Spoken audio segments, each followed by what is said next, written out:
FPL is finally back this weekend, and it looks like I might be taking my first points hit of the season to bring in one of the best players in the game. So I'll be discussing my updated transfer plans going into game week 4 in today's video. So if you look forward to it, make sure you do drop a like, aiming for 400 likes on this video. And of course, if you haven't already, make sure you do smash the subscribe button for daily fantasy content. And enough waffling, let's get into today's video. So first things first, we need to actually take a look at how the team is looking going into game week 4. So a quick helicopter view, currently ranked just above 1 million. So we're going to call it 1 million just for ease. And I'm happy with that. Back-to-back green arrows. Can't really ask for much more. 1 million in the bank and one free transfer available. A lot of ones there. So here's how the team is looking right now without any transfers made. A reminder, Eze is the newest player that I brought in game week 3. Thankfully, he did deliver the goods, even if it was against my beloved Chelsea. We'll take the FPL points nonetheless. So pre-season, the plan was to always use my wildcard in game week 4. I looked to go without Mo Salah for the first 3, flip the team, go from an Erling Haaland draft to a Mo Salah draft. But let's be real, back-to-back hat-tricks for Erling Haaland, looking in impeccable form.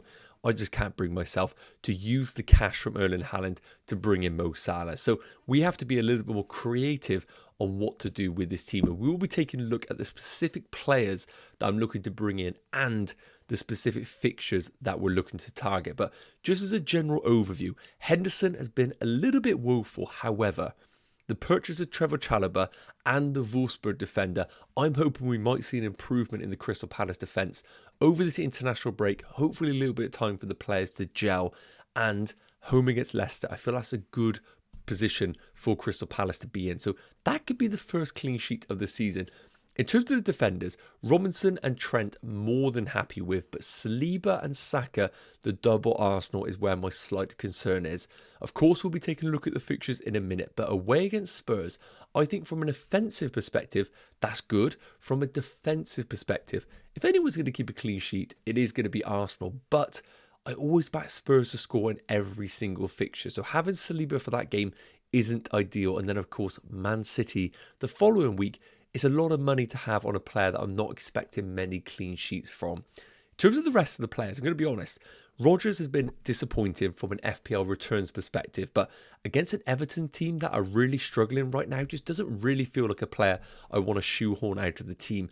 Eze looks fantastic at home against Leicester, and of course Diogo Jota at home against Forest, who we do need to talk about because of course he is dodging a few FPL returns right now, while Luis Diaz and Mo Salah are gobbling them all up in that Liverpool team. In terms of the front three, Erling Haaland is sticking regardless, and I think the same applies to Muniz just because of his price point. Very difficult to justify selling him to go to another player in the team, especially when I have Alexander Isak in the team, and he is going to be the other huge debate that I need to have with my squad. What to do with Arsenal players, and importantly, what to do with Alexander Isak, because Saka and Isak are the two cash cows in my team that are inevitably going to allow me to bring in someone like a Mo Salah going into game week 4 with those fantastic fixtures for Liverpool. So in terms of the team, I'm actually pretty content with it. Double Arsenal is not ideal. However, I always back Arsenal to score in any fixture, especially against a team like Spurs that always allow chances. So a transfer is going to be made, no doubt about it, potentially a -4.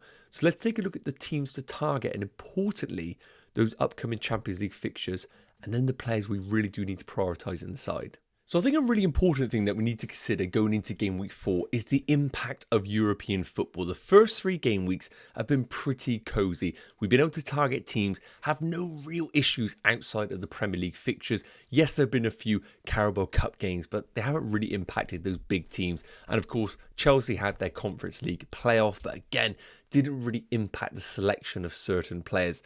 Now, going into game week 4, we really do have to consider the impact going forward. So I've brought up the 7 teams that actually are involved in either the Champions League, the Europa League, or the Conference League. You can see that here in each team.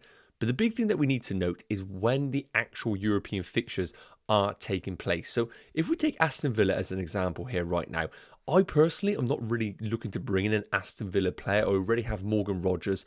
And of course, with Ollie Watkins' price point, very difficult player to bring in unless I'm looking to sell someone like an Erling Haaland, which, spoiler alert, I'm not going to be doing so, surprisingly. So Everton, Wolves, Ipswich, Man United, Fulham looks like a fantastic fixture, and there's no doubt about it. However, Aston Villa, first time in the Champions League, basically forever, they're going to have their first Champions League game between the Everton and the Wolves game. So while someone like Morgan Rogers has been an ever-present in the Aston Villa team, if there's ever going to be some sort of rotation or minutes risk, especially if Unai Emery deems him as one of his key players in that starting 11, can we actually see a situation where Morgan Rogers plays 90 minutes against Everton, 90 minutes in the Champions League, and then 90 minutes again against Wolves?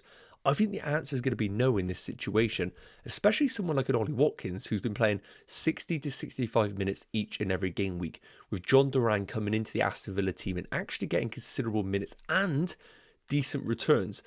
I very much could see a consistent situation here where we see 65 minutes against Everton, John Duran come on for the back end, and then Ollie Watkins start in the Champions League game between game weeks 4 and 5. And it's worth noting, the next game is between the Ipswich and Man United game. So we have got fixtures coming thick and fast for Aston Villa, Liverpool, Arsenal, and of course Man City with those Champions League games. And the one that we really do need to look at, and a team that I'm looking to triple up on going into game week 4, is going to be Liverpool. Same principle applies. Forest, Bournemouth, Wolves, Crystal Palace, Chelsea are brilliant fixtures, but Arne Slot is blessed with attacking players in his team. And again, first fixture in the Champions League between the Forest and Bournemouth game. Is there a world where we potentially see Jota, Diaz, even Mo Salah maybe come off slightly early if the game is wrapped up to prepare them for the Champions League first game? And the same again between the Wolves and Crystal Palace game. Could we see maybe a front line of Darwin Núñez and Gakpo at times? I think the answer is going to be yes. I think if we haven't seen rotation in the opening 3 game weeks, I think we absolutely have to consider a situation where there are going to be some minutes managed over this period, because end of the day, I do not see Arne Slot starting a Champions League game with his B team. I think he needs to actually roll out the big guns in those challenging fixtures in the opening weeks. And the same is going to apply for all the other teams. I don't want to go through them all in detail because the same thing applies. The only slight difference is that the Europa League takes place slightly different. They will be between game weeks 5 and 6, which will impact Man United and Spurs. And in terms of the Conference League for Chelsea, that will be between game weeks 6 and 7. So as you can see, between the Brighton and Nottingham Forest game, and of course between game weeks 8 and 9. The big thing about Chelsea, of course, no Cole Palmer in the Conference League. So we basically know Cole Palmer's minutes are going to be solely focused on the Premier League, which actually could be a big thing when we are looking at players for guaranteed minutes. So while I'm not sitting here trying to scare you away from teams, while we haven't seen some rotation for key players in certain fixtures, I do think that ever is going to be a minutes risk. It is going to be from game weeks 4 onwards, and I just want to make sure that you're aware of it. In terms of my own transfer plans, while I'm looking to triple up on Liverpool, it does give me a slight pause on whether bringing them in right now is the right move. But with the fixtures, with the way that they're playing, it feels like the right move for my team. So we need to take a look at the exact players I plan on bringing in. So first things first, in order to determine what to do with my transfer strategy, I need to decide whether 1, I want to sell Bukayo Saka as my cash cow, and 2, do I want to upgrade him to Mo Salah or go sideways to Luis Diaz? If I want to upgrade him to Mo Salah, then that is inevitably going to require a -4. So we need to determine whether a -4 for someone like a Mo Salah rather than a Luis Diaz is the correct move for my team. And we got a couple of points here just that I want to quickly cover off in terms of a general overview. So the reason why we would look to sell Saka for a Liverpool player is because of the fixture swing. Now, I think Saka could absolutely deliver against Spurs in game week 4 that you can see here. But game week 5 away against Man City isn't ideal. And when we actually look at the comparison here, you can have Saka for Spurs away and Man City away. Or you could have Diaz/Salah for Forest at home and Bournemouth at home. While I do think there is potentially more rotation in that Liverpool attack than that of Bukayo Saka for Arsenal, I still think the fixtures are good enough to justify selling Bukayo Saka for a Liverpool attacker, even though the minutes could be slightly hindered. I think there is enough justification there.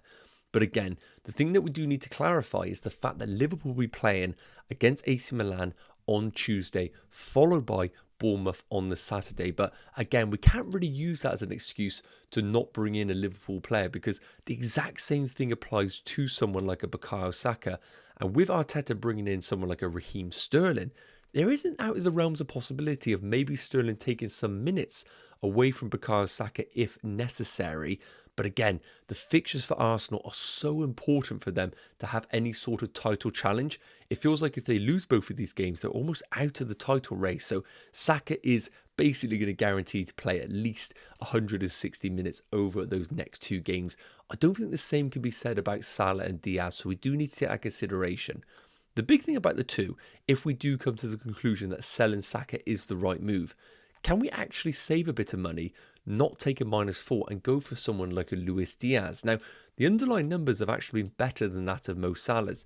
Yes, Mo Salah has actually had a higher expected FPL points, but Diaz has actually had a higher goal threat in terms of expected goals, and he's picked up some really good positions where Salah's actually been the provider for Luis Diaz. And I look at the way that Liverpool are playing, really great in transitional periods, really actually playing to the strengths of Luis Diaz and his power driving forward. I don't really think they have a player like him that can actually replace him. It doesn't look like Darwin Núñez has the trust from Arne Slot right now.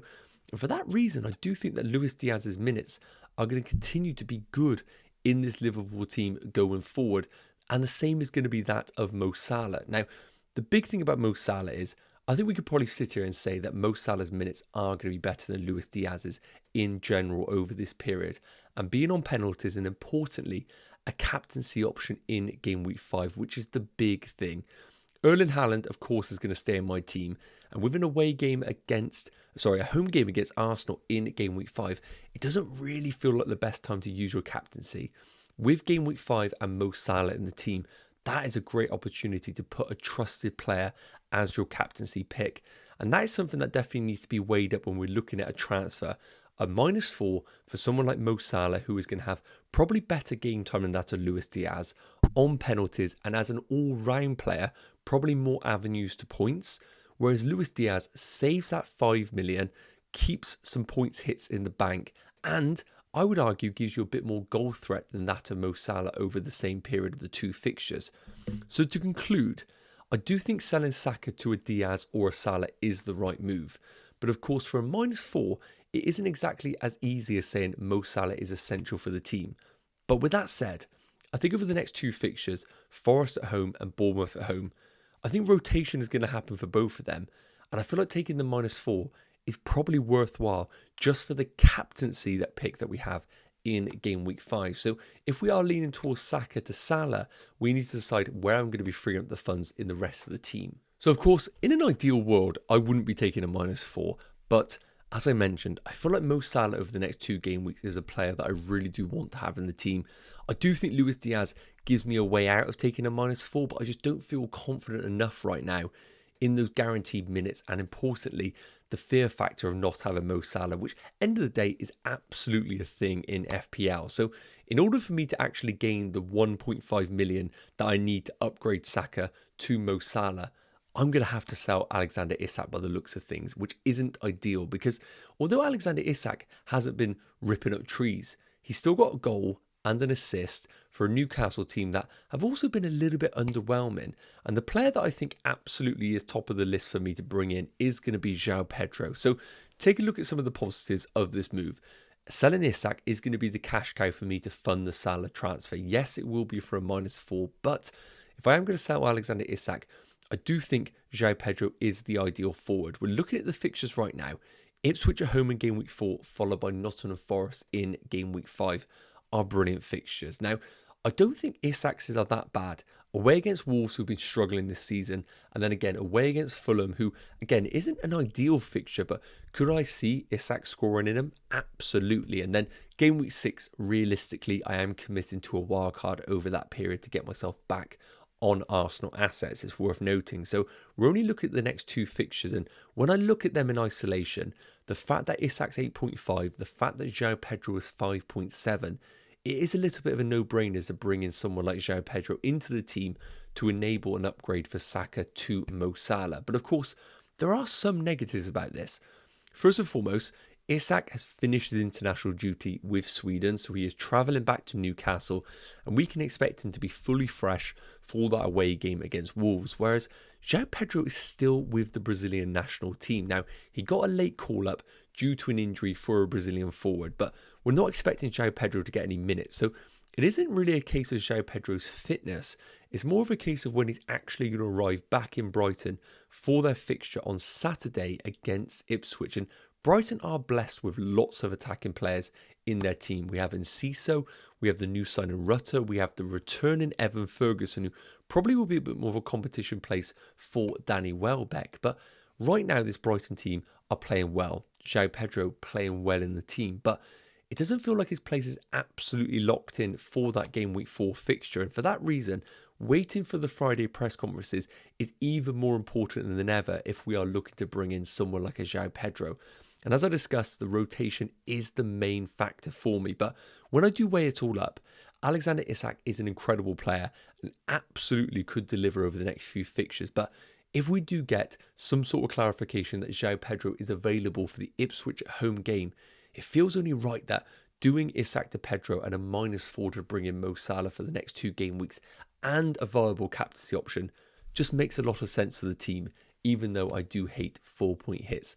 Let me know your thoughts in the comments. So taking a look at my game week 4 team with those planned transfers, selling Saka to Mo Salah and then Alexander Isak to João Pedro for the -4. Now, I have to reiterate, I have not made these moves. I will absolutely be waiting until the Friday press conferences. And of course, until the actual international games have completely finished, because England still have to play. Lots of things could happen between now and then. So I think if you've been patient right now, be a little bit more patient. Wait until Friday where we get some updates. But I still think this is the move for me.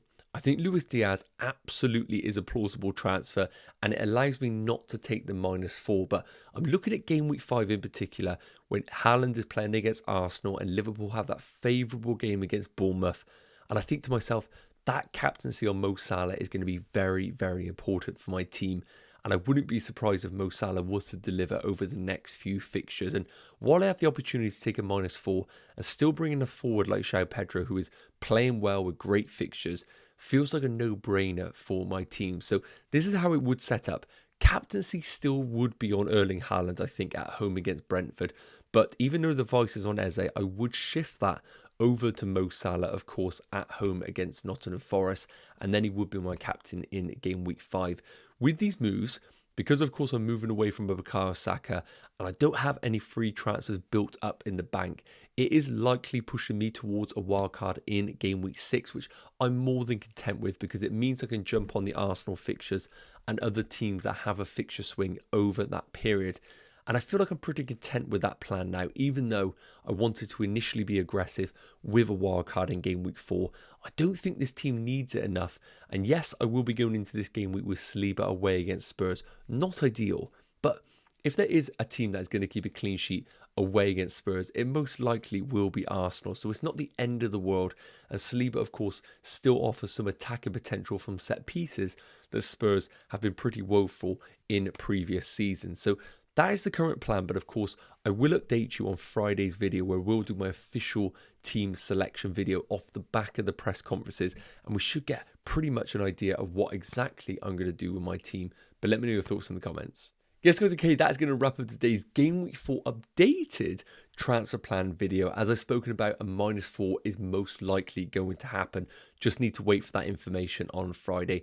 Let me know what you would do with my team in the comment section. Of course, if you have any of your own decisions, dilemmas, get them in the comment section. Plenty of time for me to help you out during this period leading up onto the Saturday deadline, which of course is going to be 11 AM UK time, and I will be doing a deadline live stream before that. So if you're not already, make sure you are subscribed to the channel and have that notification bell switched on. If you enjoyed today's video, make sure you drop a like. Have an amazing day, and I'll see you in tomorrow's video. Take care. Cheers.